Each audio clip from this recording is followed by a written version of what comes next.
Buon pomeriggio, un'altra puntata di preview, questa volta all'immediata vigilia della partita del Catania che domani praticamente a quest'ora sarà in campo, inizierà la partita contro il Casarano, come sempre ne parleremo a Telecolor con diretta stadio dalla partita dalle 14 di domani, ma intanto ne parliamo adesso durante preview con il nostro Carlo Breve. Ciao Carlo. Ciao Marco, buon pomeriggio a tutti. E con il nostro Ermanno Florio. Ciao Ermanno. Ciao Marco, buon pomeriggio a tutti quanti. Dall'altra parte dello studio, eccola qui, già inquadrata il nostro sole, la nostra Anna, ciao. Ciao Marco, buon pomeriggio a voi, io aspetto i vostri messaggi al 342 77 12 855. Ricordandovi che parleremo anche del Siracusa e del Trapani, come sempre, ci sarà poi uno spazio anche al calcio a 5. Io torno da Anna perché incominciamo, come sempre facciamo, con ordine, dando uno sguardo a quello che è il programma della giornata e la classifica. Vi presento la 14ª giornata di campionato che inizia domani alle 14:30 con Casarano Catania, Crotone Sorrento, Latina Cosenza e Picerno Siracusa. Domenica 16 novembre alle 12:30 Benevento Monopoli, alle 14 Altamura Salernitana, alle 14:30 Giuliano Cerignola e Potenza Trapani. Lunedì 17 novembre alle 20:30 Foggia Cavese e si chiude la 14ª giornata mercoledì 3 dicembre alle 17:30 con Casertana Atalanta. Passiamo alla classifica, finalmente capolista Catania con 28 punti, segue Salernitana 27, Benevento 26, Cosenza 23, Monopoli 22, Casertana 19, Crotone Casarano 18, Trapani Atalanta 17, Potenza 16, Cavese Giuliano Altamura 15, Latina 14, Sorrento Cerignola 13, Picerno Foggia 10 e chiude la classifica il Siracusa con 9 punti. Grazie Anna, ritorno a te fra poco per i messaggi. Intanto chiedo alla regia di farci vedere nuovamente questa classifica, anche perché fa piacere anche vederla. È ovvio, siamo provvisoria, ma siccome ne parlerà poi Toscano, Carlo ne ha parlato, Toscano ieri in conferenza stampa, e riprenderemo proprio questo punto fra poco.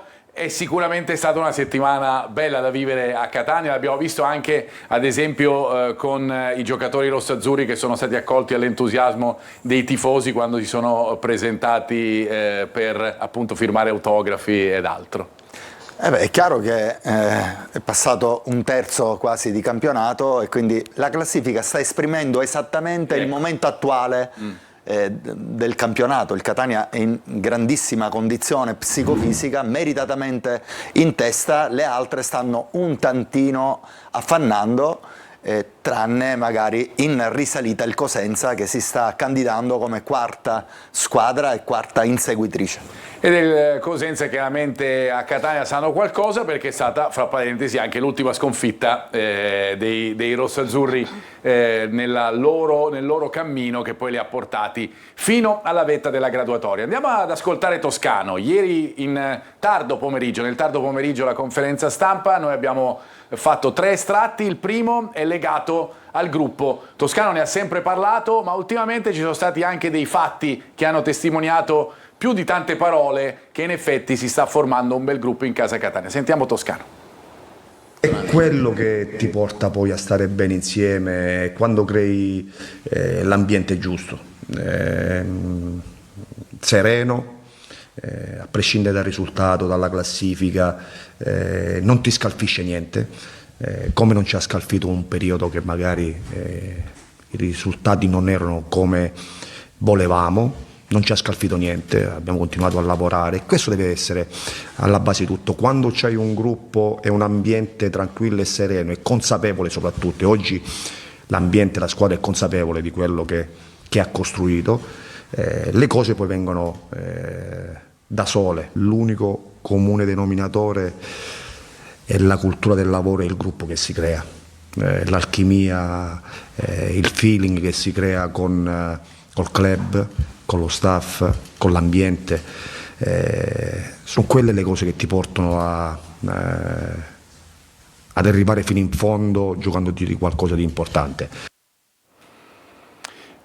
Così come importante è la partita che attende il Catania, perché è vero che il Casarano, ne parleremo nella seconda parte della nostra trasmissione, viene da 4 sconfitte consecutive, 5 considerando anche la Coppa Italia, ma tutte le partite, lo dice sempre Toscano, devono essere importanti. Detto questo, Carlo ed Ermanno, tre estratti: non ti scalfisce nulla, la consapevolezza e l'alchimia che si è creata e che Toscano dice rivedo anche rispetto ad altre mie squadre che hanno fatto un percorso positivo. Sì, fa parte, credo, proprio del carattere, no? Di mister Toscano, non essere scalfito dalle critiche che gli sono piovute addosso dopo quella serie, quel mese insomma infausto, dove il Catania aveva fatto solo 3 punti in 4 partite. Lì non si è fatto prendere dagli isterismi della piazza, che in quel momento chiaramente aveva delle grosse preoccupazioni, ma è andato dritto per la sua strada e adesso dice è bello e dobbiamo continuare su questa strada. L'alchimia del gruppo e la cultura del lavoro, lui ne ha parlato sempre, è il comune denominatore di queste promozioni, ne ha fatte 5 nella sua carriera e ha proprio pronunciato cultura del lavoro e il comune denominatore di queste promozioni. Non trovo altri segreti, ecco. Come purtroppo lo sappiamo, non è un segreto che non ci saranno i tifosi del Catania a Casarano, chiusura confermata del settore ospiti, divieto di vendita ai residenti in provincia di Catania per la partita di domani. Con Ermanno, perché dicevamo appunto del Casarano, tu hai avuto modo di fare dei tagli, appunto di capire un po' come gioca questa squadra, ne ha parlato anche Toscano, ma l'idea è quella comunque di una squadra, detto, è una squadra viva. Facendo i tuoi esami, insomma, anche di quello che hai visto del Casarano, ti sembra una notazione giusta considerando anche le 5 sconfitte consecutive? È una squadra secondo me totalmente sbilanciata, perché è veramente forte davanti, ha dei riferimenti offensivi importantissimi per la categoria, alcuni sono passati anche da Catania, li ricordiamo in maniera diciamo piacevole e non allo stesso tempo. Dietro invece c'è qualche defezione, stanno lavorando sicuramente per migliorare e cercare di limitare quelli che sono gli errori sistematici della domenica della gara e ovviamente secondo me lui parla di gruppo vivo perché è un gruppo che effettivamente segna tanto, prende anche tanti gol, però è una squadra forte che sa giocare, è sempre una neopromossa, ma è una squadra che viene da 4 sconfitte di fila, che è sicuramente davanti al suo pubblico, che è sempre presente, sempre caloroso, soprattutto contro la prima della classe, ci tiene a fare un risultato importante, perché se il Casarano dovesse fare il risultato, comunque riprendere da un filotto di 4 sconfitte, vincendo in casa davanti al suo pubblico contro la prima in classifica, è qualcosa che rigenera l'ambiente, quindi loro lo sanno benissimo, lo sa benissimo Toscano, lo sa benissimo il gruppo, però è bello quando dice il gruppo è consapevole, no? Questa parola è una parola che ho rimarcato spesso sia lo scorso anno che quest'anno, perché a livello psicologico più che a livello fisico e tattico la consapevolezza fa davvero la differenza, no? È fondamentale. È fondamentale perché ti permette di, come dice lui stesso, le cose vengono da sole, durante la settimana limi o cerchi di limitare o migliorare quelle che sono state delle piccole defezioni, ma il gruppo lavora, assorbe anche quello che è il tuo lavoro, i tuoi insegnamenti, le tue ideologie con una fiducia diversa. E la fiducia appunto di adesso del Catania, la fiducia anche del difensore centrale del Catania che è andato in gol nell'ultima partita, Di Gennaro, ce ne parla la nostra Anna. Quando Domenico Toscano parla di uomini, prima ancora che di calciatori, il primo nome che emerge è quello di Matteo Di Gennaro. Di Gennaro rappresenta l'anima di un gruppo che ha ritrovato compattezza e identità. Arrivato in Sicilia dopo anni di esperienza tra B e C, il numero 5 etneo ha collezionato a Catania 42 presenze, 3 gol e 2 assist. Nonostante un infortunio, una frattura al dito che lo ha tenuto fermo per 75 giorni, il difensore non ha mai smesso di vivere la squadra. Presente negli spogliatoi, vicino ai compagni, esempio quotidiano di dedizione. Oggi con un contratto fino al 2027 e un valore di mercato stimato di 350.000 euro, Matteo Di Gennaro non è solo un difensore, è una garanzia, un esempio e soprattutto uno dei volti del riscatto etneo. Uno dei volti del riscatto etneo, con il volto di Anna, a parlarne, a tesserne le lodi, lo faccio anche con Carlo, perché Carlo, noi l'abbiamo detto già dall'anno scorso, no? È un giocatore che dà sicurezza, è un giocatore che trasmette sicurezza ai compagni e che sta attraversando sicuramente anche un momento di forma importante, che ha anche delle intuizioni, perché parliamoci chiaramente, quella del gol di domenica scorsa è un'intuizione di restare lì.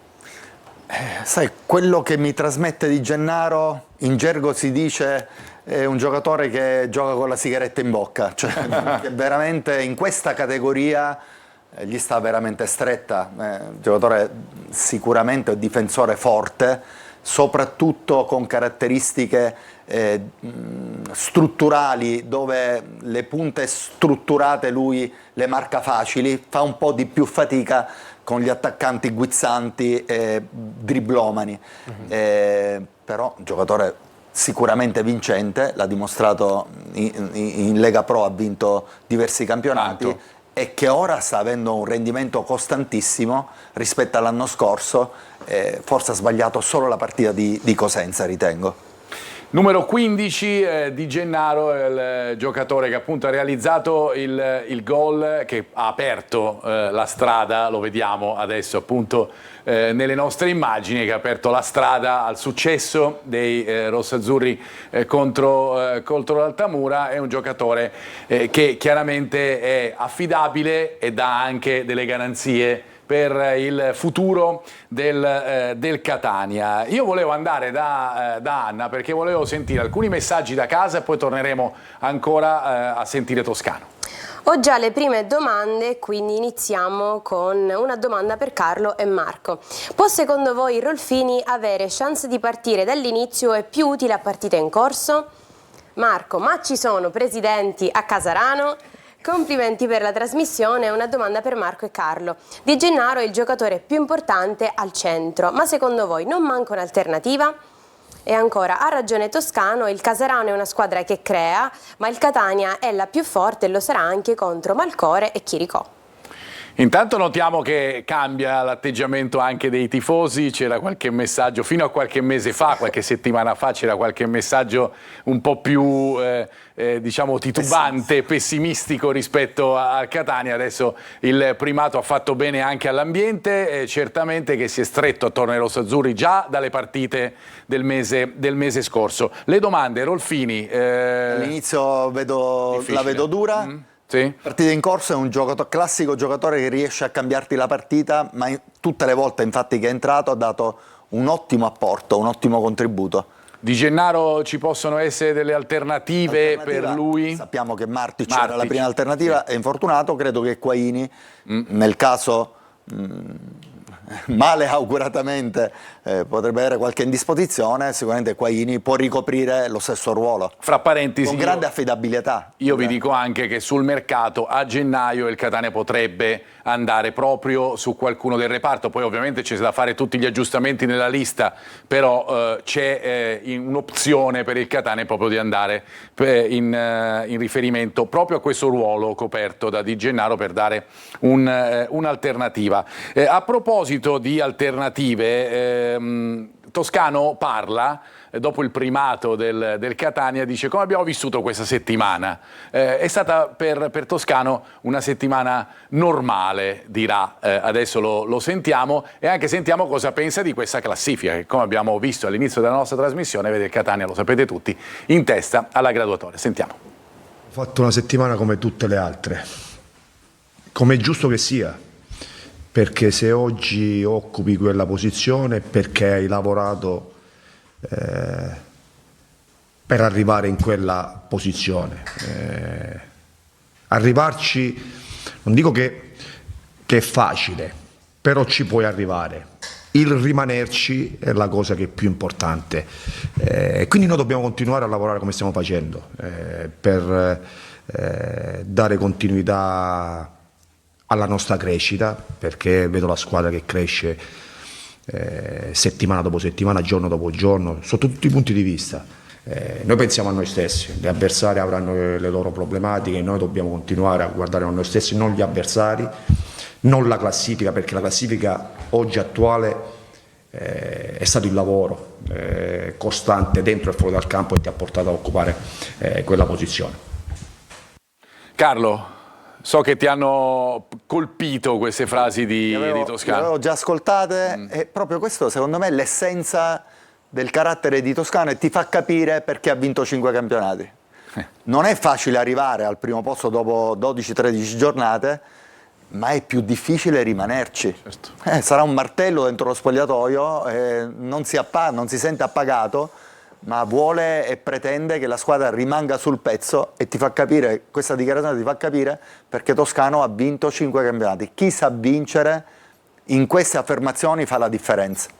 La nota è questa, È più la abituato a consapevolezza. vincere, Esattamente. è abituato a vincere, sì, che è abituato a vincere, che lavora tutte le settimane per vincere, no? Per dare continuità a quello che è il lavoro, alla crescita del gruppo dei giocatori, no? Prima parlavamo di Di Gennaro, parlavamo delle alternative di Di Gennaro, sicuramente tatticamente e tecnicamente qualche alternativa ci può essere, però Di Gennaro dal punto di vista della leadership, dal punto di vista del gruppo, che è una cosa che Toscano in ogni conferenza fa riferimento, secondo me Di Gennaro alternative non ne ha, perché è un giocatore che già dall'anno scorso, me lo ricordo con gli spazi social che dedicava tanto Anna, no? Era un giocatore che anche su Instagram, Facebook metteva sempre dei post per la squadra, per il gruppo. Incoraggianti, motivanti, me lo ricordo. Anche nei momenti più difficili, più complicati. Sì, soprattutto in quei momenti si prendeva in qualche modo, diciamo, carico del peso, delle aspettative della piazza, perché sapeva cosa vuol dire giocare in piazze importanti. Ha giocato a Livorno, ad Alessandria e così via, però sapeva quella era l'importanza di giocare per il Catania, l'ha capito fin dal primo minuto, e chi lo capisce, chi intende, no? Chi capisce fin dall'inizio cosa vuol dire l'importanza di quella maglia, poi lo riesce a trasmettere. Lo riesce a fare e a trasmettere, appunto, come dici tu. A proposito, c'è stata anche un'altra notizia importante durante la settimana, perché è arrivata finalmente la PEC al Catania. Stiamo parlando di Torre del Grifo. È arrivata la PEC con la comunicazione della giudicazione ufficiale. Ovviamente sapete tutti i tempi che corrono, bisogna fare il saldo entro i 120 giorni. La notizia che già abbiamo comunque dato sul nostro sito siciliaweb.it e nei nostri telegiornali è legata al fatto che il Catania sta preparando un'istanza, vi dico qualche cosa in più, per appunto entrare a Torre del Grifo nel più breve tempo possibile, e provare a sistemare i 2 campi per arrivare nella possibilità magari verso febbraio di riuscire ad andarsi ad allenare a Torre del Grifo. Ovviamente questa istanza deve essere accettata, in caso contrario chiaramente bisognerà attendere altri tempi. C'è poi il discorso del saldo, ve l'abbiamo detto, ricordiamoci anche che questo saldo prevede 1,5 milioni in più rispetto a quello che il Catania aveva pensato inizialmente, in funzione del fatto della gara con la società Aurora. Ma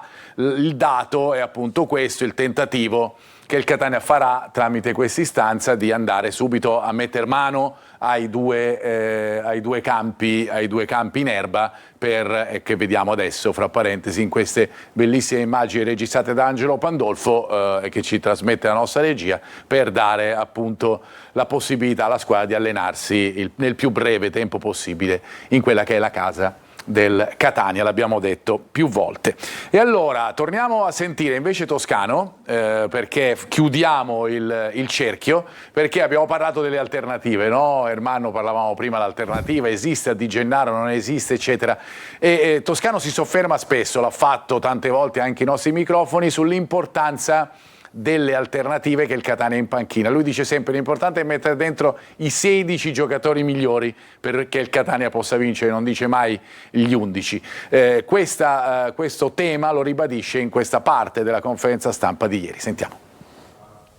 La forza di una squadra sta là, nella panchina, perché oggi con un 5 cambi quasi il 50% della squadra è troppo importante avere in panchina gente che accetta quel ruolo momentaneo e determina quando entra. L'ha detto Corbari ha fatto un'intervista dove ha detto un gruppo che dice quello che pensa e quello che sente.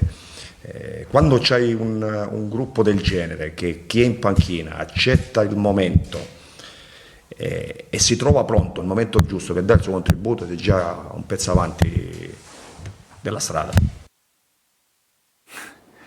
un pezzo avanti nella strada, perché poi alla fine questo è, no? Io ho notato, ha parlato di Corbari giustamente, toscano, ma io ho notato ad esempio D'Ausilio, giocatore che certamente non era stato un protagonista principale o impositivo nella partita precedente, ma come è entrato nell'ultima partita con l'Altamura. Questa è la testimonianza non solo della consapevolezza dei propri mezzi, ma anche della serenità con cui questi giocatori affrontano questa fase della stagione. Marco, la gestione di rose forti è fondamentale, fa la differenza. Io ho avuto in categorie più basse la possibilità di gestire rose veramente forti ad Acireale, a Giarre, per vincere ad Adrano, e lì la gestione diventa fondamentale, perché ha ragione a dire Toscano, chi subentra deve determinare e non è semplice tenere buoni, tenere in grande considerazione quelli che stanno fuori.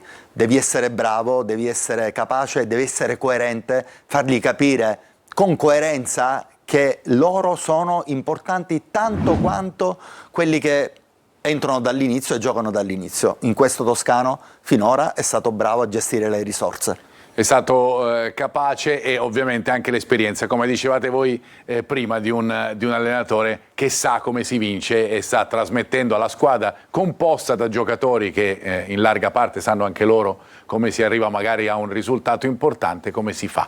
Noi invece andiamo subito da Anna, perché chiudiamo questa prima parte della nostra trasmissione con i vostri messaggi alla nostra Anna. Messaggio da Vittorio. Buonasera, Torre del Grifo, obiettivo raggiunto. Per il vecchio logo ci sono novità, grazie e forza Catania. Ciao, una domanda per Carlo. Da ex giocatore, pensi che Chiricò è motivato contro il Catania? Sta facendo una stagione mostruosa. Invece, altra domanda per Ermanno. Nell'attuale rosa, vedi qualche giocatore che possa dare un po' di fiato a Donnarumma e Casasola? Allora, partiamo dalle cose tecniche, per cui Donnarumma e Casasola, chi gliel'hanno chiesto? Ermanno. Sì, Io sì. rispetto il volere del pubblico da casa, per cui... Lo dissi già settimana scorsa, secondo me è la zona, diciamo, del campo dove il Catania è più carente. Secondo me non è la parte centrale del centrocampo, ma la parte laterale, perché effettivamente manca un ricambio che in qualche modo si abbini a quelle che sono le caratteristiche di Donnarumma e di Casasola, perché Celli può essere un'alternativa di Donnarumma, ma dal punto di vista tecnico-tattico, dal punto di vista dell'offensiva soprattutto, che Donnarumma ti dà domenica dopo domenica, in qualche modo non viene coperta. L'altra alternativa che mi viene da pensare, visto anche ultimamente la non grandissima incisività di Lunetta, potrebbe essere quello proprio di abbassare il tre quarti, la seconda punta milanese, e portarla a giocare o a sinistra o a destra a posto di Casasola. Però lì alternative vere e proprie mancano. Infatti secondo me il Catania come incipit iniziale nel mercato, nelle prime 7-8 giorni di mercato, secondo me prenderà un colpo in quella zona lì, anche perché Raimo è un lungodegente e non si sa quando ritornerà in campo. Però sì, secondo me le alternative per questi due esterni mancano, però sono dei giocatori che conoscono bene la categoria e secondo me conoscono anche bene il loro corpo, quindi si sanno gestire. Chiricò è un giocatore che è forte, ma che darà un top darà di player tutto. Ha fatto una stagione veramente mostruosa, diceva il telespettatore, 9 gol, 6 assist. Chiricò per la categoria è un top player, sicuramente. Ora probabilmente anche tirato a lucido dopo tutte queste partite giocate, e aspetta il Catania per cercare di dimostrare a chi lo ha ceduto che hanno sbagliato, fa parte del gioco, quindi secondo me ha voglia di far capire che è stato un errore. Anche perché essere messo fuori rosa, diciamo, per uno come lui non è una cosa che digerisci facilmente, no? E soprattutto l'anno scorso ricordo la partita contro la Cavese, ancora quella traversa, secondo me anche quella un po' non ha digerito con facilità, quindi è un giocatore che secondo me quando vede rosso-azzurro, quando vede i colori etnei, secondo me dentro gli brucia qualcosa, perché è un giocatore di 34 anni con le qualità, mister, lo vedremo poi successivamente, del genere. Secondo me quando gioca contro una squadra che l'ha ferito in qualche modo si vuole vendicare a tutti i costi. Sicuramente così, poi lo vedremo ovviamente nella partita di domani. Noi ci fermiamo, ritorniamo fra pochissimo per la seconda parte di Preview. Fra poco.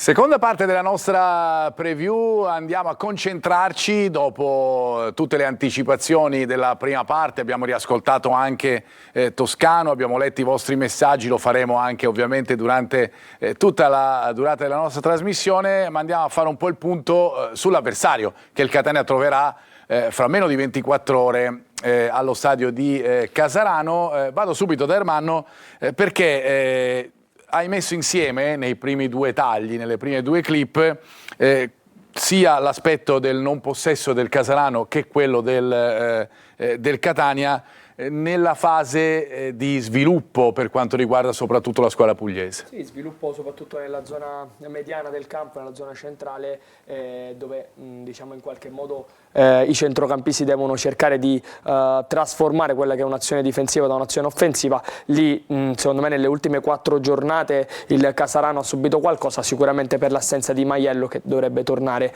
in rosa per la partita contro il Catania. Qua vediamo Chiricò che non trova un appoggio centrale, non trova né D'Alema né Logoluso, cerca un cambio di giocata verso il braccetto di sinistra che è un'ex conoscenza sempre Gega, c'è una transizione negativa, il tiro in porta del Monopoli. Altre situazioni invece, questa è un pochettino più chiara, contro il Cosenza abbiamo D'Alema e Logoluso che erano i due mediani di centrocampo, del centrocampo a 4, qua Logoluso che guarda prima l'avversario, riconosce lo spazio a disposizione, lì si perde un pochettino, perde un po' tempo, guarda troppo la palla, non è veloce nel trovare un appoggio e qui su una transizione negativa si crea un 3 contro 2 altamente pericoloso e in svantaggio per il Casarano con i difensori che arrivano in ritardo. Qui ovviamente si genera una buona occasione per il Cosenza. Altra situazione, questa è sempre quella di Monopoli, comunque questa è l'altra situazione che invece vediamo in qualche modo del Catania. Qua vediamo una situazione dove Di Tacchio secondo me si fa un po' prendere da risultato e prendere da un pizzico di sufficienza, dove ritarda molto nel cercare la soluzione. Vi ho analizzato le 3 soluzioni possibili, qua guarda solamente la palla, non prende posizione sull'avversario, poi cerca un fallo che non c'è e anche qui si crea nella transizione negativa un 2 contro 3 ad alta pericolosità. Poi l'Altamura non è bravissimo a finalizzare, però è là l'importanza, no, di avere dei centrocampisti che sanno palleggiare, che sanno muoverla bene, che sanno cercare velocemente quelli che sono gli appoggi e le soluzioni o in scarico o in appoggio frontale. È un qualcosa di importante. Di Tacchio sicuramente sta dando tantissima quantità al gioco, alla manovra del Catania, un po' meno di qualità, diciamo che sono un pochettino lo becco sempre durante le settimane, perché è un giocatore che effettivamente sotto la sfera della qualità tecnica secondo me ancora non è proprio completamente perfetto, ecco. Cosa ne pensi, Carlo? Caratteristiche le ha dette un po' Ermanno, sta palla non la deve fare sbattere, questa è una palla che non deve fare sbattere, quindi deve intervenire prima, e quest'anno lo vedo meglio rispetto all'anno scorso, lo vedo sta bene fisicamente, comincia a stare bene fisicamente, fa un lavoro di quantità importante da diga in mezzo al campo. Secondo me nelle sue caratteristiche la qualità non è la sua caratteristica migliore, è un giocatore ordinato, che ha un sinistro educato, sa giocare nel corto, un po' meno nel lungo, non ha il filtrante, non ha la giocata, l'imbucata di qualità, ma è un giocatore solido e sicuramente indispensabile per questo Catania. Recupera 1000 palloni a partita, su questo non gli si può dire nulla, no? Infatti il mio era, diciamo, un discorso più che altro sulla precisione tecnica, no? delle uscite nella parte mediana, che effettivamente è qualcosa che ancora gli mancano. Poi ne parleremo quando parleremo della formazione, ci sono dei dubbi per quanto riguarda il centrocampo, no? Perché ci sono proprio dei giocatori con tanti cartellini gialli, come ad esempio Di Tacchio, lo stesso Equaini, tutti e due in diffida. Il dubbio sembra più riguardare Equaini che non Di Tacchio, per cui se eventualmente essere sostituito, ma ne parleremo dopo quando vi daremo la probabile formazione del Catania, se essere sostituito da Corbari. Andiamo nuovamente da Anna per altri messaggi da casa. Anna. È stata una settimana bellissima, ma noi non ci accontentiamo di una settimana, vogliamo un anno bellissimo. Spero che il Catania domani possa continuare a vincere facendo un'ottima prestazione. Buon pomeriggio a tutti i figli del Vulcano, domani abbattiamo il Casarano, vamos Catania. Aggiungo, domani segnerà Turi Caturano. Hai visto? Puri, ormai Hai visto? Ormai è di casa. No, beh, ma di casa lo sarà, lo sarà di sicuro, e poi si chiama in realtà così, perché insomma noi Salvatore per i catanesi è quello. Io mi voglio collegare con Alberto Nutricati della Gazzetta del Mezzogiorno, perché tramite, come sempre, i colleghi andiamo a fare un po' il punto di quello che succede per l'avversaria del Catania. Caro Alberto, ciao, buon pomeriggio. Buon pomeriggio a tutti voi. Allora Alberto, intanto ti chiedo situazione in casa Casarano, considerando appunto le 5 sconfitte consecutive, mettendo insieme anche la battuta d'arresto in Coppa Italia. Abbiamo letto anche delle dichiarazioni del presidente. Che atmosfera c'è e che atmosfera deve attendersi il Catania domani quando si presenterà in campo proprio a Casarano? Sì, guarda, il match è attesissimo domani al Capozza, sia dalla squadra dai tifosi. Vi dire a tal proposito che i gruppi organizzati stanno allestendo una coreografia sulla quale al momento vige il massimo riservo. Questo per farvi capire come di certo sugli spalti sarà un momento di festa.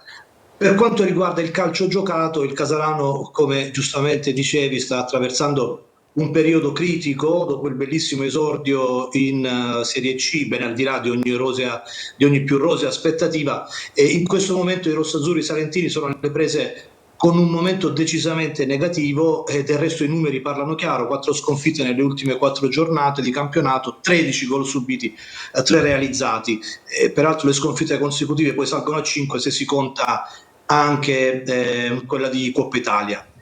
Dal capitombolo casalingo con il Foggia lo scorso 18 ottobre il Casarano non è riuscito a conquistare neppure un punto, e quindi domani sarà chiamato ad una prova d'orgoglio. Lo diceva proprio oggi mister Di Bari nella conferenza pre-gara. Certo, l'incontro è ostico, per non dire proibitivo, contro una delle squadre più forti e più in forma del campionato, e alla luce di questa premessa è anche difficile fare delle previsioni sulla formazione. Io non me la sento di escludere aprioristicamente eventuali alternative, tanto nello schieramento, nel modulo che ha fatto vedere fino ad oggi il Capitano. Tuttavia, dal mio punto di vista, mister Di Bari, che ha sempre rivendicato con la sua filosofia di gioco e l'identità data alla squadra, continuerà ad affidarsi al 3-4-3 con una formazione che, al netto di eventuali sorprese dell'ultimo secondo, dovrebbe essere quella vista in campo nelle ultime gare. Indisponibili sono 2 categorie vertienti che... Sì, esatto. Diciamo, Verzienti in realtà non è mai stato convocato proprio perché si infortunò nel giro precampionato, quindi è disponibile ormai da tempo. E c'è Celiento invece, che non è riuscito a recuperare dall'infortunio di sabato scorso contro il Cosenza, quindi mister Di Bari dovrà fare a meno di un titolare. Invece, dal versante, diciamo, positivo, potrebbe essere della gara Raffaele Maiello, fermo ai box proprio dalla gara con il Foggia e sostituito nelle ultime gare da Lena. Già sabato scorso in realtà con il Cosenza era tra i convocati, ma in quell'occasione Di Bari non se la sentì di rischiarlo, e se le sue condizioni fisiche lo permetteranno non è escluso che prenda parte alla gara, se non dal primo minuto a partita in corso. E queste sono le alternative che abbiamo appunto da Casarano. Mentre per quanto riguarda gli esterni, quali scelte potrebbero esserci per Di Bari, Alberto? Allora, diciamo esterni, è probabile che Di Bari schieri sulla fascia destra Cagliazzo, tuttavia potrebbe optare anche per Pinto, la cui posizione naturale è in realtà a sinistra. In tal caso si dirotterebbe Gianfi sulla fascia destra, quindi diciamo Cagliazzo Pinto in ballottaggio, con la possibilità di schierare Gianfi sulla fascia destra. In porta dovrebbe essere confermato Bacchin, che nelle ultime gare è stato preferito a Chiorra, che ha disputato però per intero la parte iniziale di campionato.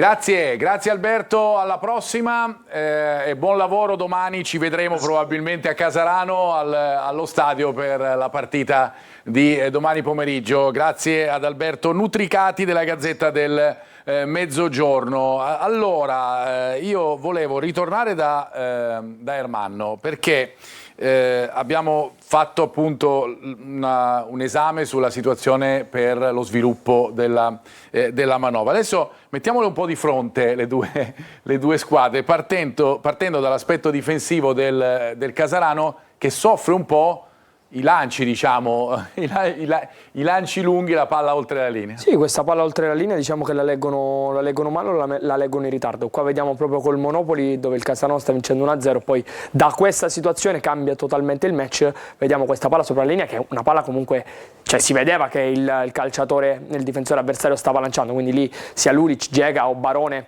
che potrebbe essere il trittico di difesa di domani, partono in ritardo, arrivano in ritardo, non vedono, non seguono il taglio di Longo, l'attaccante del Monopoli, e c'è il rigore che poi aprirà il match. Qui vediamo sempre invece col Siracusa dove qua invece in una giocata da fuori verso dentro il calciatore siracusano prepara e lancia, e qui vediamo Barone non comunicare completamente con Lulic, lasciare totalmente quello che è il taglio libero. Il mister qua lo vedo che già sta l'ho visto più volte, Barone sta sbuffando. Barone debole della difesa, addirittura qui vediamo da un calcio da fermo contro il Foggia dove nasce il primo gol.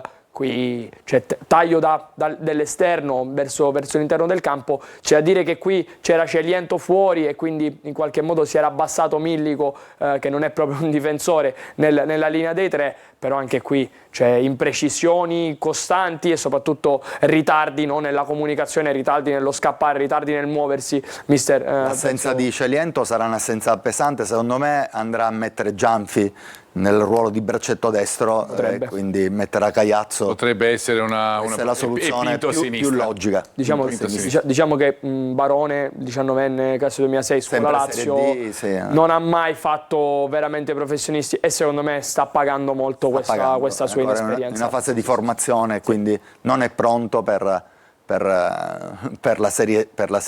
Lega Pro. Infatti ce lo dava come alternativa, no? Come alternativa possibile. Noi chiaramente prenderemo atto anche di quello che ci ha detto il collega, però abbiamo anche ha specificato proprio lui, che in questo momento ci si potrebbe aspettare un po' di tutto dal Casarano, compreso anche un cambio di sistema, sì. Considerando anche quello che è successo nelle ultime partite. Proprio per il Casarano, con le 4 sconfitte consecutive, appunto il 5 nelle ultime. Con il ritorno di Maiello potrebbero anche pensare di passare con un centrocampo a 3, un 4-3-3, Maiello play, Logolus ed Elena come diciamo mezzale o comunque interni un pochettino più strutturati, e poi ovviamente i 3 davanti li devi lasciare così. Sono quelli, no vabbè, non cambia. Oppure anche un 3-5-2, no? Con Chirico sotto punta. Rinunciando a Ferrara magari e mettendo Chirico al conservativo. Vedremo. Vedremo. Catania, come può colpire questo problema che ha la difesa del Casarano? Diciamo che questa palla sopra la linea è qualcosa che il Catania l'abbiamo già analizzato le scorse settimane e l'abbiamo vista pure con l'Altamura, ed è secondo me una chiave, un fattore che ormai sta diventando una costante, no? nello sviluppo offensivo del Catania, e che potrebbe in qualche modo contrapporsi a quelle che sono le difficoltà del Casarano. Vediamo proprio dal video quelle che sono state 2 situazioni che si sono sviluppate nella partita contro l'Altamura. Andiamo a vedere fra poco il video, sicuramente la clip numero 4 per riuscire appunto a dare uno sguardo a questa situazione legata al Catania. Eccola qui. Qua vediamo proprio una situazione simile a quella che abbiamo visto prima del Casarano contro il Monopoli, questa palla sopra la linea, poi ovviamente guarda caso è sempre lui a attaccare la palla in profondità, e Lunetta ha ricercato sempre che sa tagliare e sa muoversi bene alle spalle della linea. Qua si genera la prima occasione da gol per il Catania. Qua vediamo ottima ovviamente la giocata, l'intenzione di D'Ausilio, che chiuso diciamo nella pressione dell'Altamura riesce a guardare, a trovare l'inserimento puntuale e costante di Forte, che qui fa un aggancio che sembra facile ma facile non è, e lo posso assicurare, e praticamente in mezzo secondo riesce a metterla giù a calciare col sinistro. Però questo sia con Lunetta che con Forte, ma potrebbe essere anche Rolfini, questi movimenti alle spalle della linea per attaccare quello che è un lancio, no? nella profondità, potrebbero essere una chiave di volta che possiamo vedere anche domani in provincia di Lecce. Mentre invece andiamo a vedere subito il nostro Franco Cammarasana, perché è collegato con noi per darci le ultime del Trapani in vista della partita di Potenza, in un momento sicuramente positivo per la squadra di Aronica. Ciao Franco. Assolutamente sì, per il positivo, adesso si spera in un altro risultato positivo al Viviani di Potenza, può passare perché il Potenza è partito con buone ambizioni per i playoff, un pochino si trova in difficoltà, viene dalla sconfitta di venerdì scorso con la Capitale, cosa che ha determinato il cambio del direttore sportivo, è andato via De Vito, è arrivato Di Bari, l'ex direttore sportivo di Crotone, Foggia, Juve Stabia, e si pensava anche nell'esonero dell'allenatore De Giorgi. Invece la famiglia Macchia, con a capo Donato Macchia, un altro personaggio molto noto in campo calcistico, ha confermato il tecnico almeno per questa partita col Trapani e forse anche per quella con la successiva con la Salernitana. Per quanto riguarda il Trapani, non dovrebbero esserci grosse novità, alcune dettate dalla qualifica di Benedetti e da martedì scorso anche di Noia, che probabilmente sarà sostituito da Palmieri. Assenti anche gli infortunati Nicoli e Stramaccioni. Conferma quasi certa del 4-3-2-1. Vediamo la formazione, Marco, eccola qua, la probabile formazione, con Galeotti tra i pali, poi Kirvan, Pirrello che si scriverà Tramaccioni, Kirvan, Pirrello, Negro e Giron, poi a centrocampo Carriero, Celeghin e Palmieri, ripeto che dovrebbe sostituire Di Noia, poi in avanti ritorno a destra di Canotto, a sinistra Fischnaller, alle spalle di Grandolfo. Arbitrerà domenica pomeriggio alle 14:30 Riccardo Tropiano di Bari. Grazie Franco Cammarasana, ciao, buona partita sicuramente per quanto riguarda il Trapani. Ciao Franco, grazie sempre per le tue indicazioni. Abbiamo parlato di una squadra, appunto quella trapanese, lo sappiamo, con la penalizzazione, con tutto quello che sta succedendo anche a livello societario, con il Palazzetto dello Sport ad esempio. Sappiamo che il presidente del Trapani è anche il presidente della squadra di pallacanestro, tutti i problemi del momento, però è una squadra che con gli 8 punti di penalizzazione, anzi senza gli 8 punti di penalizzazione, sarebbe in una posizione di classifica certamente importante, anche se c'è stato anche l'altro deferimento, per cui insomma una situazione che in campo dice una cosa e fuori chiaramente lascia aperte delle problematiche. Andiamo e torniamo al Catania per parlare di dati e confrontare i dati del Casarano e del Catania, perché c'è qualcosa che un po' vi sorprenderà. Tanti di voi sono certamente avvezzi a leggere i dati, che non sono neanche così difficili da regolare, ma ad esempio, caro Ermanno, per quanto riguarda le partite in casa e le partite in trasferta del Catania, in casa per il Casarano, tutto sommato il rendimento per quanto riguarda punti, gol fatti e gol subiti non è tanto distante. No, non è tanto distante, e soprattutto vediamo come il Casarano, un po' ce l'ha anticipato il giornalista locale, comunque faccia delle partite in casa quella che è la sua fortezza, no? Cerca di raccogliere più punti possibili tra le mura amiche. Vediamo infatti il 61% dei punti l'ha conquistato in casa, e soprattutto sicuramente già abbiamo visto e risentito, no? Quello che è il deficit del Casarano, ovvero i gol subiti, che sono addirittura 25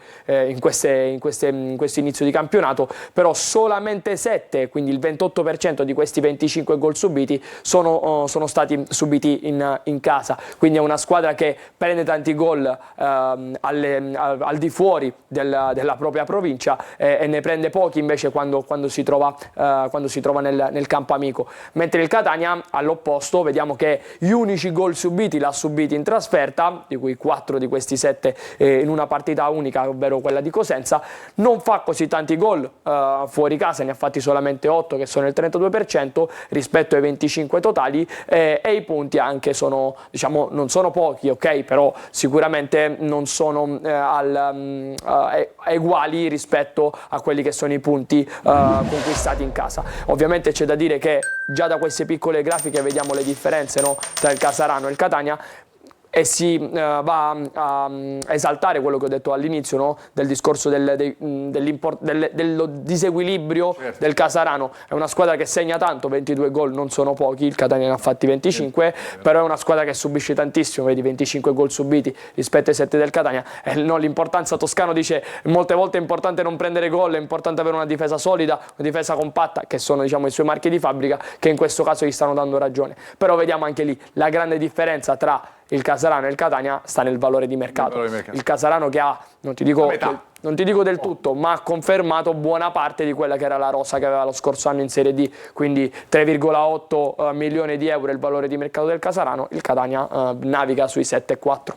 Carlo, che partita ti aspetti? Cioè, pensi che il Casarano, che è una squadra, abbiamo capito anche, che fa della capacità di andare in rete, di lanciare quelle punte lì davanti che sono certamente importanti, come Chiricò, gli avanti e Malcore, sarà una squadra secondo te che giocherà un po' come ha fatto l'Altamura contro il Catania nell'ultima partita di campionato, oppure tenterà di rispondere colpo su colpo? Allora, il momento del Casarano è un momento di una squadra ammalata. 4 sconfitte consecutive e una in Coppa Italia pesano sulla mente dei giocatori che avevano fatto un percorso eccellente, era una delle sorprese della Lega Pro nelle prime giornate, però queste 4 sconfitte peseranno.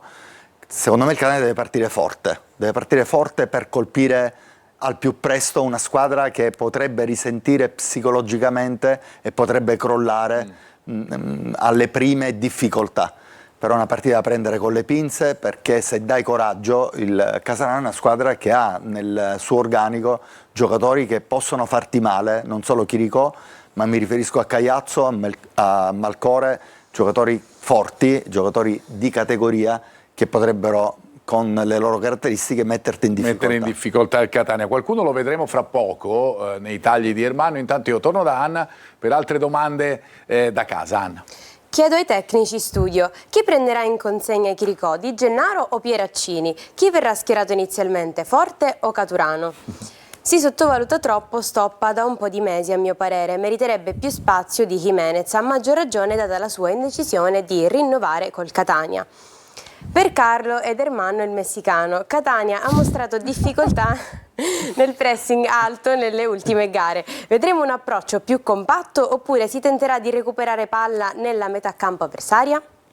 A voi. Allora, prima tu e il messicano, chi vuole? Io il messicano. La prima domanda mi incuriosiva. Era sul discorso chi prenderà Chiricò. Lui ha detto Celli, sicuramente. Celli, come dice, Chiricò parte a destra. Lo troverà di fronte Celli, è un mancino e quindi potrebbe andare un po' in difficoltà sul piede debole, però Celli ha dimostrato in questo periodo che sta veramente bene, ha il tempismo, ha l'esperienza, è veloce e rapido per marcare Chiricò, che dal punto di vista fisico e organico sicuramente non è più il Chiricò di qualche stagione fa.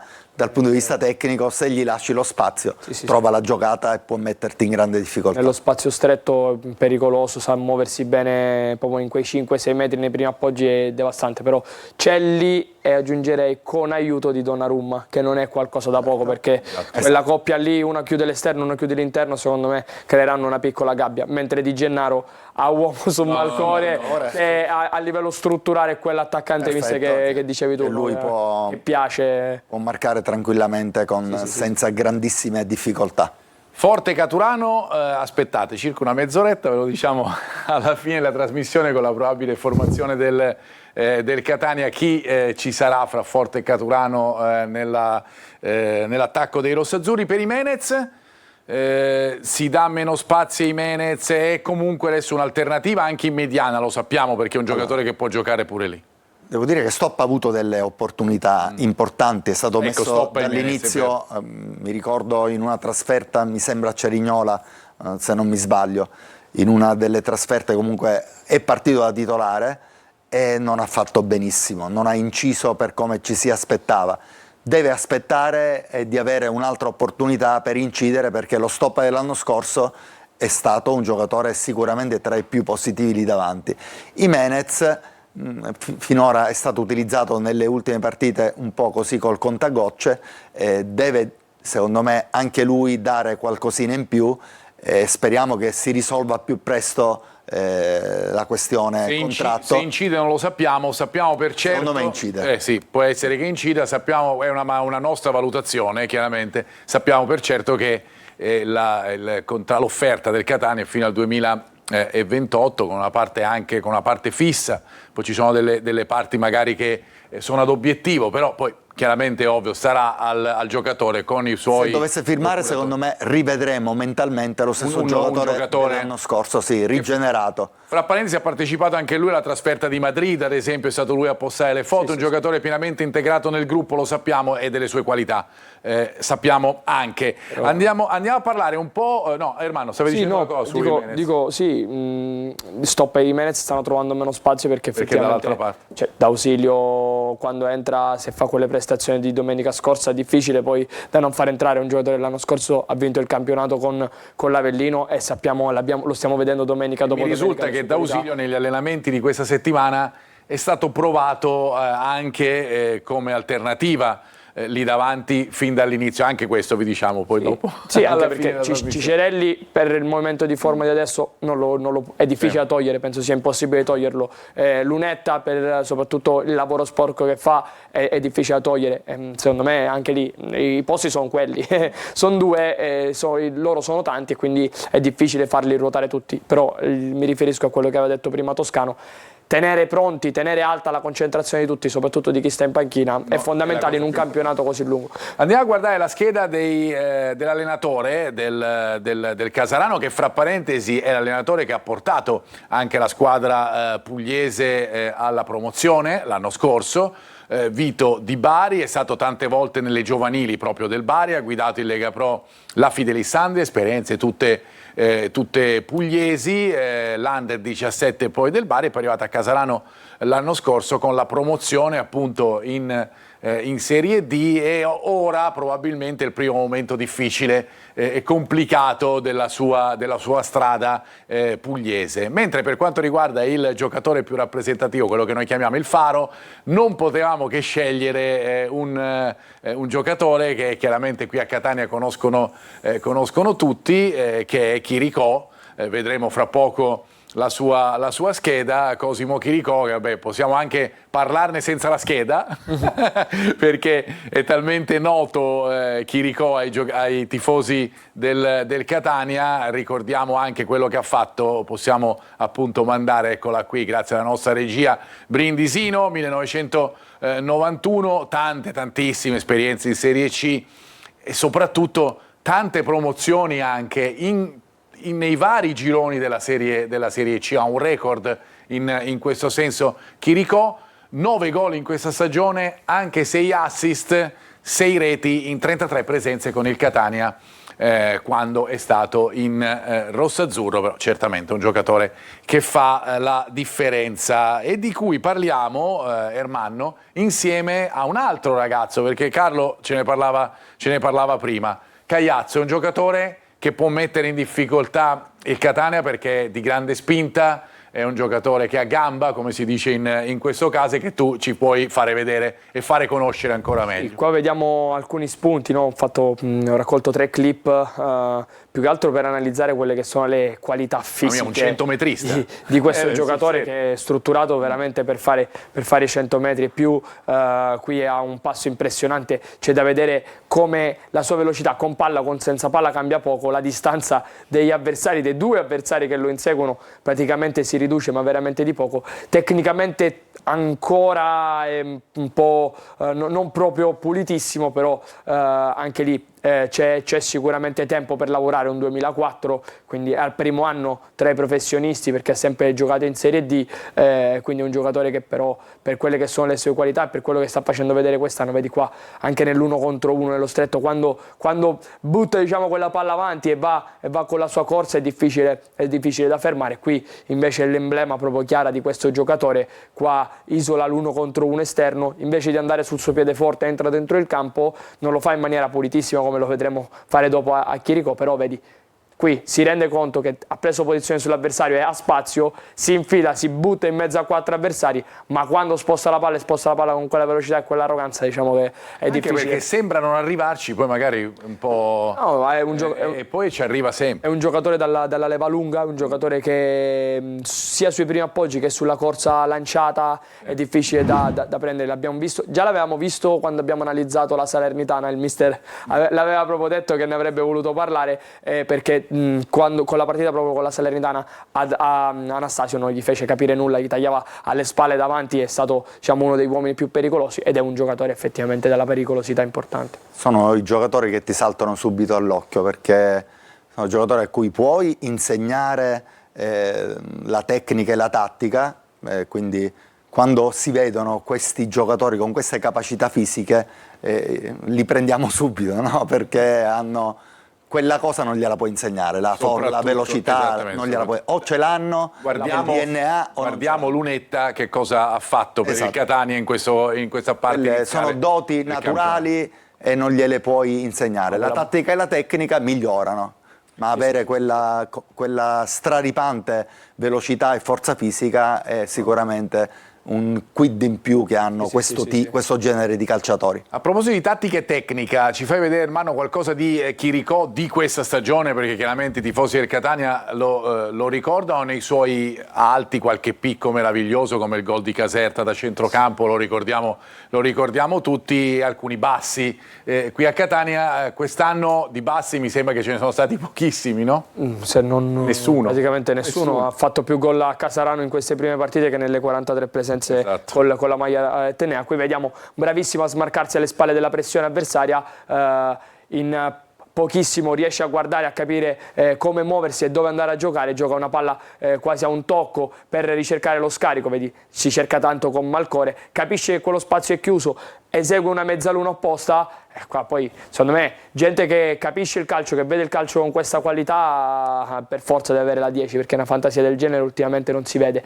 Poi vediamo qui un'altra situazione, sempre qui. Vediamo, lo vediamo anche strutturalmente, un po' bassino, c'è un baricentro basso un pochettino forse anche tozzo dal punto di vista fisico, però è un giocatore che con la palla fa meraviglie. Qua, ingabbiato da 4 giocatori, si riesce a girare e a trovare quasi la porta con una qualità e una precisione da pochi o per pochi. Qua vediamo altra situazione dove fa questa giocata corta, finta di venire incontro per poi attaccare le spalle all'avversario, controllo orientato perfetto che prende per entrare dentro l'area e prendere posizione sull'avversario, e qui vedi, gli bastano 2 tocchi per poi metterla sotto l'incrocio. Secondo me è un giocatore completo, ovviamente è un giocatore ormai un po' diciamo 34 anni, andato con gli anni, quindi la sua esperienza ce l'ha, però proprio questa esperienza, se messa a servizio di una squadra che gioca per lui, può in qualche modo esaltarlo. È importante, mister, secondo me, cercare di bloccare, di limitare quelle che sono le sue giocate e soprattutto evitare che vada su quel mancino, perché quando si accende è difficile poi da spegnere.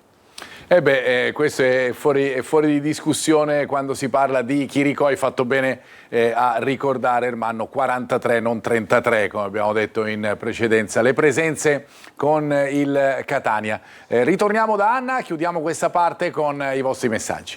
Gaetano da Mascalucia ci scrive: buon pomeriggio a tutti, ora viene il bello. Le prossime 5 partite ci diranno cosa farà il Catania, se sarà ancora in testa, allora si può sognare in grande, forza Catania sempre. Invece Antonio, buon pomeriggio da Antonio, la condizione atletica del Casarano è nota per la sua intensità, come si intende contrastarne la versione costante? E chiudo con un messaggio di Ren64, buon pomeriggio Toscano, vi smentirà tutti e schiererà Rolfini dal primo minuto, senza se e senza ma. E lo vedremo, in caso andremo sicuramente dal nostro amico per farci dire tutte le novità del Catania, così magari tramite lui azzeccheremo tutte le volte la formazione. Noi vedremo, ovviamente è chiaro che quello che noi vi diciamo legato a Rolfini, legato alle probabili formazioni, sono frutto di cronaca, cioè nel senso di quello che sappiamo legato a ciò che è stato provato poi negli allenamenti. Poi è chiaro che se Toscano decide di schierare una formazione diversa diventa chiaramente molto più difficile e più complicato sotto questo aspetto. Ci fermiamo, ritorniamo fra pochissimo, terza parte della nostra trasmissione, andremo anche a Siracusa per sentire le ultime sulla squadra retusea, fra poco.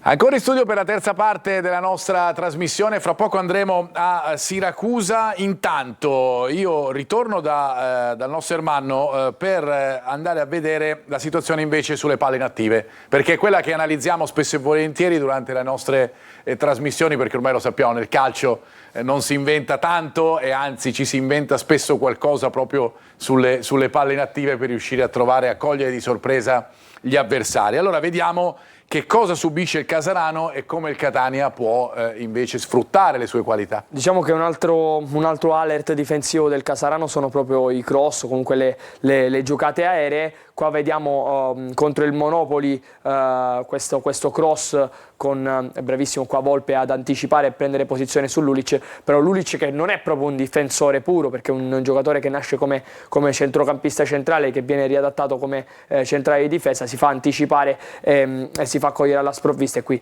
c'è il 2-1 del Monopoli. Altra situazione invece è su calcio piazzato, dove vediamo addirittura tutti gli uomini del Casarano nella metà campo difensiva. Addirittura qui vediamo una situazione di 4 contro 1, perché uno solo del Siracusa che va a colpire questa palla. I 3 davanti non saltano, salta solo Geca, che si trova però ovviamente svantaggiato perché l'ultimo uomo di questa linea dei 4 è bravissimo qua l'attaccante siracusano a ricevere, a colpire questo pallone di testa. Nelle marcature invece in area su calcio d'angolo ci sono delle marcature a uomo, un uomo invece su palo e vertice, uno al limite dell'area, e qui vediamo nuovamente Lulic che anche qui si fa trovare impreparato e si fa cogliere un pochettino alla sprovvista. C'è questa difficoltà nel mantenere le marcature e soprattutto nell'andare a colpire il pallone e andarlo a impattare con i tempi giusti, per quanto riguarda ovviamente l'aspetto difensivo. Anche in questo il Catania, Carlo, può trovare delle possibilità per colpire. Catania che sicuramente è pericolosissimo nelle palle inattive, con tanti saltatori, potrebbero mettere in grave difficoltà, soprattutto per l'assenza di giocatori importanti come, ti ripeto, è Celiento secondo me uno dei difensori Extrapani, forti della categoria, e Casertana, esattamente. Bari, insomma, Ha vinto con il Bari. Io ho detto l'ultima perché un giocatore importante, un giocatore di una certa esperienza, quindi la sua assenza sicuramente peserà. Sì.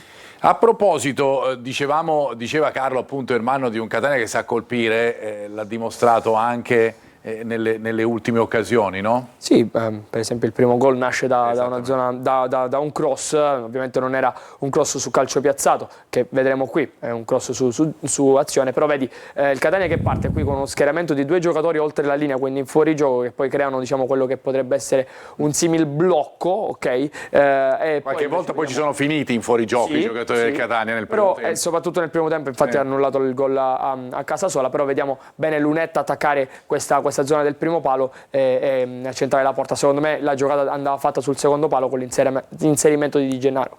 Inserimento di Di Gennaro che si ripropone qua, dove secondo me qua la giocata più importante la fa Forte, perché fa questo smarcamento sul primo palo e rimuove o comunque ricrea una doppia linea di passaggio, perché Forte poteva attaccare in avanti mentre Di Gennaro si trovava proprio in mezzo all'area. Ci si trova perché in qualche modo, come hai detto tu, no? La perseveranza, la voglia di trovarsi lì, e poi è bravo a attaccare questo cross. Però il Catania ce l'ha fatto vedere durante tutto l'anno, l'abbiamo visto con la ricerca del quarto, da quarto a quarto, l'abbiamo visto con la ricerca di Forte, l'abbiamo visto con la ricerca alle volte di Caturano, o in questo caso addirittura di Di Gennaro. Però è una squadra che su cross sa fare male, può fare male, soprattutto come ha detto il mister, queste situazioni qua, soprattutto in terza serie, sono delle situazioni, soprattutto su calcio piazzato, su cui il Catania lavora tanto e su cui il Catania può fare molto male, perché c'è Di Gennaro, ci potrebbe essere anche Di Tacchio o i giocatori offensivi. Lunetta è anche un giocatore che sa colpire. Manca Gherardi, Gli manca Gherardi, altro giocatore che là si fa. però anche Casasola è uno, comunque l'abbiamo visto, molto strutturato, circa 1,90 m, quindi un giocatore che sicuramente dentro l'area fanno valere i propri centimetri, ecco.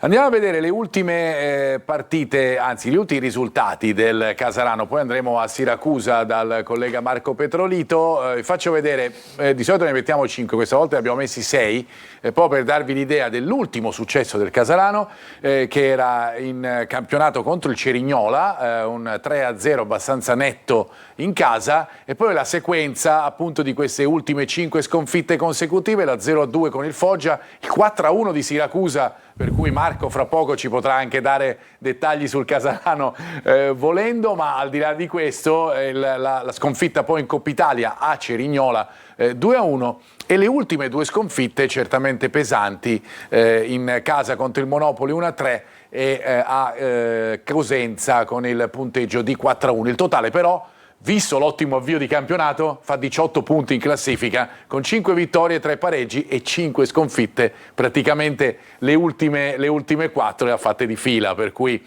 è vero che il momento è negativo, ma è altrettanto vero che la squadra poi tanto scarsa sicuramente non sarà, visto i punti che ha fatto in precedenza. A proposito di squadre che stanno trovando un ritmo, perché il Casarano sembra averlo perso nell'ultimo periodo, il Siracusa invece, Marco, vengo da te, buon pomeriggio, Marco Petrolito. Il Siracusa sembra aver trovato il ritmo giusto in questa fase.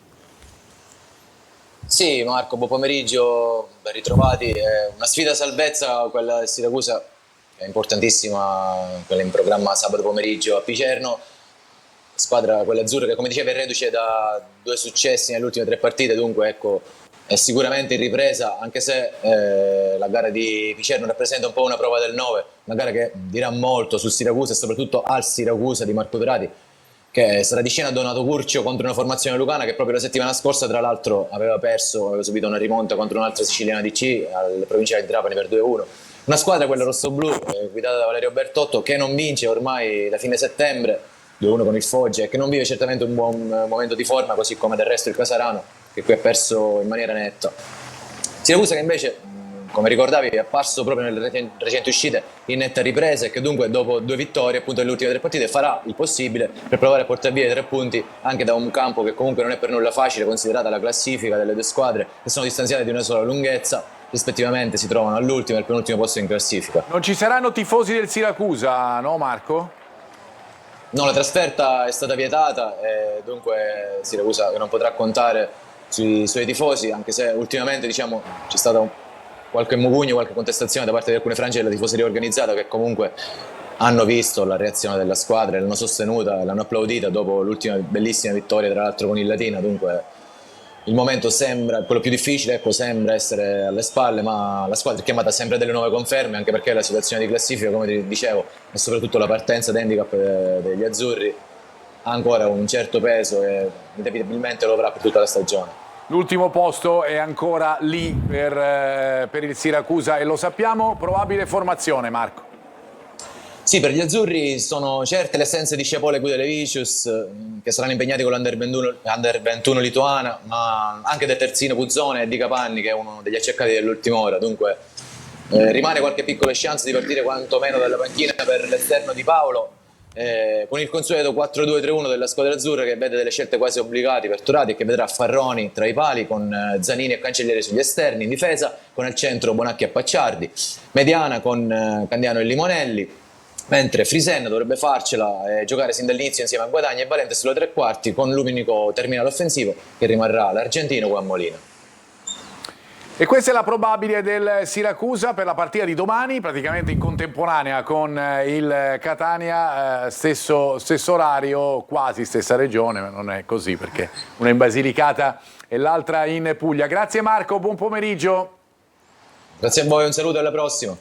E allora io vado da Anna, fra poco ritorno da Ermanno perché c'è da fare l'ultimo dettaglio tecnico e tattico della partita di domani, ma prima da Anna per i precedenti e il responso dell'intelligenza artificiale che sembra prenderci sempre di più, ad esempio nell'ultima partita l'ha fatto Anna. È vero, perché ci ha azzeccato sul gol di Di Gennaro, invece questa volta ci suggerisce un pareggio, 2-2 con gol di Malcore, Chiricò, Casasola e Caturano. I precedenti sono nel 98 0-2, nel 92 0-0 e nel 91 2-0. In terra pugliese il Catania nella sua storia ha collezionato una vittoria, 2 pareggi e 3 sconfitte. Per cui campo comunque tradizionalmente non favorevole alla squadra etnea, ci saranno scongiuri di sorta sia per questo che per il pronostico dell'intelligenza artificiale. Come si fa a scongiurare il malocchio per l'intelligenza artificiale? Non lo sappiamo. Questo ancora non è stato Non l'hanno inventato, l'intelligenza artificiale non ce l'ha detto come scongiurare il malocchio. Ermanno, allora... andiamo sulla fase d'attacco invece del Casarano. Abbiamo parlato della fase di non possesso, in attacco l'abbiamo detto, l'ha detto più volte Carlo, è una squadra che sa costruire bene, che sa trovare anche delle iniziative buone con dei giocatori sicuramente forti. Sì, si sanno combinare bene, abbiamo analizzato l'importanza di Chiricò e la forza di Cagliazzo, però sono giocatori lì davanti che comunque si trovano tanto e si trovano ormai per lo più in sintonia. Vediamo adesso qui proprio la situazione tra Malcore e Chiricò, i due giocano anche abbastanza vicini, Malcore che si sposta tanto da quella che è la zona centrale e si abbassa per ricevere palla, è bravissimo Chiricò a attaccare la linea siracusana, è bravo poi bravissimo Malcore a mandarlo con questo filtrante e a trovare l'1-0. Qua vediamo anche il gol contro il Monopoli che nasce da un'azione proiettata da Malcore che gioca su Ferrara, bravo a giocarsi a vincere quello che è l'1 contro 1 offensivo, poi Ferrara che ha nelle sue corde comunque una falcata importante, riesce a vedere con la coda dell'occhio l'inserimento di Chiricò, palla sul secondo palo, Chiricò che entra con i tempi giusti e anche qui 1-0, quindi centrale è una squadra... Monopoli non proprio centrale del Monopoli in partita che si è fatto cogliere troppo facilmente alla sprovvista, però è una squadra che combina bene con i suoi riferimenti offensivi. L'avevamo visto anche prima nel taglio di Chiricò, no? La presenza e la giocata spesso costante di Chiricò per Malcore, Malcore per Chiricò, questi appoggi, questi dai e vieni, questi appoggi costanti, queste ricerche delle triangolazioni. Anche qui il Catania deve essere bravo a limitarla, e proprio su questo mi lego al video successivo, all'ultimo tuo taglio. Sì, all'ultimo taglio che invece ci fa vedere la bravura del Catania nel coprire gli spazi e nel coprire la tre quarti. Qui vediamo l'uscita di Di Gennaro sull'attaccante dell'Altamura, Pieraccini che benissimo fa questa diagonale, il cosiddetto Marco Copro, e soprattutto segue l'avversario, lo tiene, lo sente, lo vuole vicino per limitare quelle che potrebbero essere delle conseguenze successive. E poi il Catania che si ricompatta velocemente, che riforma quell'assetto di 5+2 veloce, compatto, attento, concentrato nel non concedere spazio, nel non concedere giocate, nel non concedere, secondo me, soprattutto quella che è la fiducia, che parlava prima il mister, l'importanza di non permettere alla squadra avversaria di entrare in fiducia, soprattutto in un campo ostico, abbiamo visto i risultati, è importante quello, tenere la formazione di casa quanto più possibile lontana dalla porta avversaria, o comunque non fargli vedere la porta con facilità. Carlo, deve essere questo, no, il segreto poi alla fine del Catania. L'atteggiamento della squadra che va lì e impone la forza e la qualità del proprio organico, partire forte, di far capire che non ce n'è per nessuno, ci sono tanti punti di vantaggio, qualità della rosa del Catania nettamente superiore. Devono pareggiare dal punto di vista dell'atteggiamento e dell'intensità la rabbia agonistica che magari metterà il Casarano per sopperire al gap, soprattutto nella fase iniziale della partita. Noi ci fermiamo, ultima pausa, fra pochissimo con una pillola legata alla meta di calcio 5, oggi altra partita al Palacatania importante, e le probabili formazioni della partita di domani del Catania, fra poco.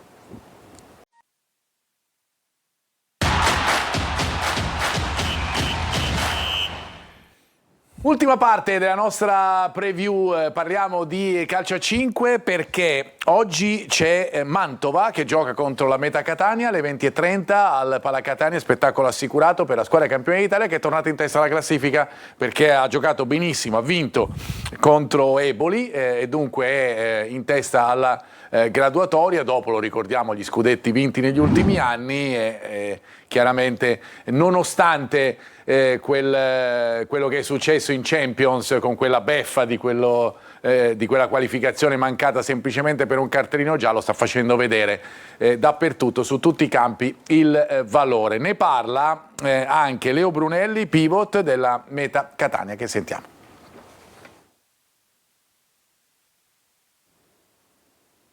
Diciamo che abbiamo fatto una bella partita da playoff, una partita da due squadre forti, quindi l'abbiamo meritata la vittoria, penso l'abbiamo giocata molto bene.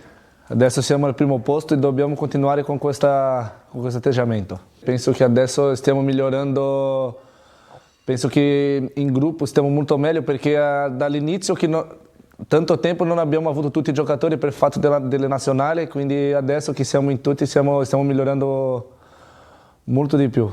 Negli altri anni che sono venuto qua ho visto il calore del Pala Catania, già è difficile giocare contro e adesso che sono qua già è molto più facile giocare per la Meta e qua al palazzetto con tutti i tifosi.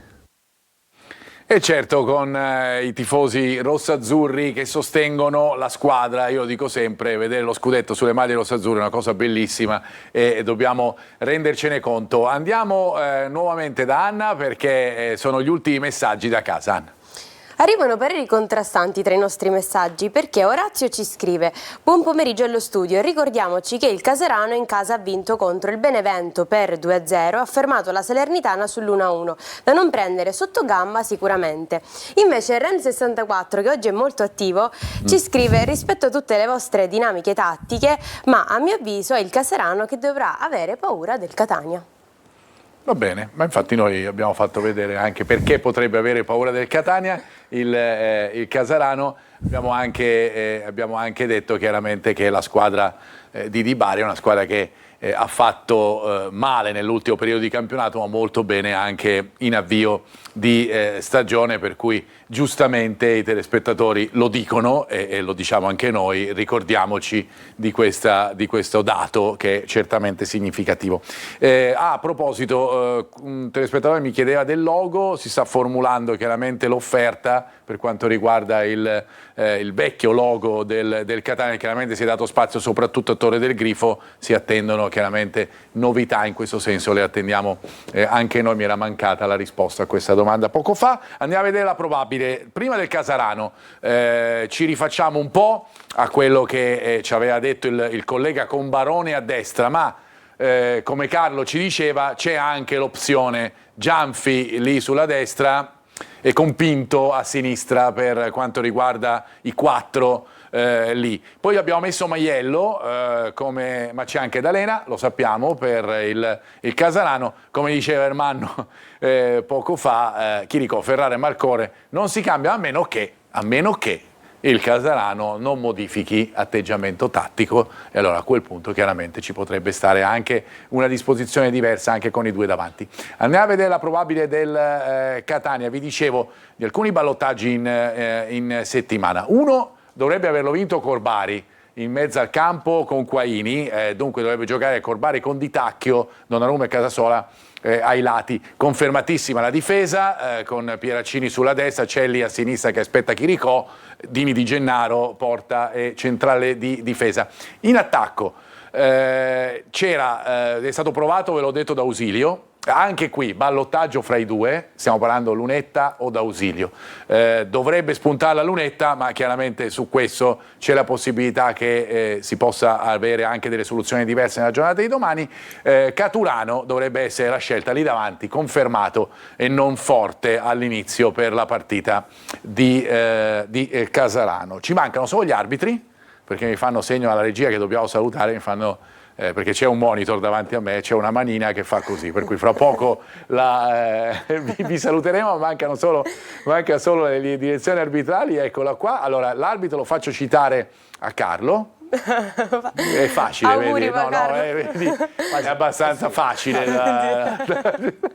Comunque, Frasignac di Gallarate, poi c'è Giulia Tempestili di Roma 2, Chianese di Napoli per quanto riguarda gli assistenti, di Napoli anche il quarto ufficiale e l'operatore FVS, lo sapete, vicino al campo, per cui di Lecce. Vi abbiamo detto tutto, spero che vi abbiamo raccontato tutto, ci vediamo sicuramente domani. Io intanto saluto Carlo Breve, grazie. Grazie a te Marco e grazie per l'ultimo assist. È stato, lo so, ma tu da gran goleador dovevi colpire e ce l'hai fatta sicuramente, però ti ho aiutato, dai. Quello sì, grazie Ermanno. Grazie a te Marco, ci vediamo venerdì prossimo. Ci vediamo venerdì prossimo, un saluto anche alla nostra Anna. Ciao Marco, grazie a te, grazie a voi per averci seguito, io vi aspetto venerdì prossimo alle 14:30. Vi ricordo fra poco, grazie ancora Anna, la nostra puntata su siciliaweb.it. Vi aspettiamo domani con Diretta Stadio a partire dalle 14 per poi raccontarvi con i collegamenti dallo stadio di Casarano, raccontarvi tutta la partita e poi le interviste ai protagonisti, come sempre. Grazie a tutti, ci vediamo venerdì prossimo.